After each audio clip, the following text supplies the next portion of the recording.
நான் மட்டும் இல்ல கிளாஸ்ல பாதி பேர் ஃபெயிலுமா. மிச்ச பாதி பேர் பாஸ் ஆயிருக்கானுங்கல்ல, நீ ஏன் அந்த மிச்ச பாதியில வரல? மா கொஸ்டின் பேப்பர் ரொம்ப டஃப்பா இருந்துச்சுமா.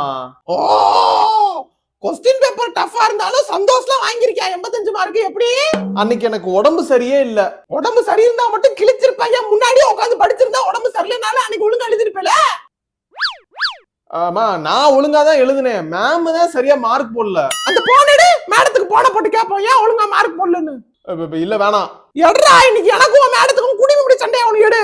வேணாமா, ஆமா அவங்க ஒழுங்காதாமா மார்க் போட்டாங்க, நான் தாமா ஒழுங்கா எழுதல. யோசி, இன்னும் என்னெல்லாம் காரணம் சொல்லலாம்னு யோசி. செல்லூர் செல்வியவே ஏமாத்த பாக்குறியாண்டடே, பாத்துரும்டா. ஆன்சர்லாம் கரெக்டா எழுதி கொஸ்டின் நம்பர் போடாம விட்டேமா, மிஸ் மார்க் போடல, 2 5 மார்க் போச்சு. 100க்கு 30 தானே எடுத்திருக்க முகரக்கட்ட, அந்த 2 சேர்த்தா கூட 40 தானே வருது, மிச்சம் 60 மார்க் எங்க? ஹலோ, ஏன்ட்ட அடி வாங்குறியா இல்ல பெரிய சொட்ட கூர்த்துடுவா? அது அடிச்சுச்சுன்னா ஆஸ்பத்திரி போற மாதிரி ஆயிப்போம். ஐயோ,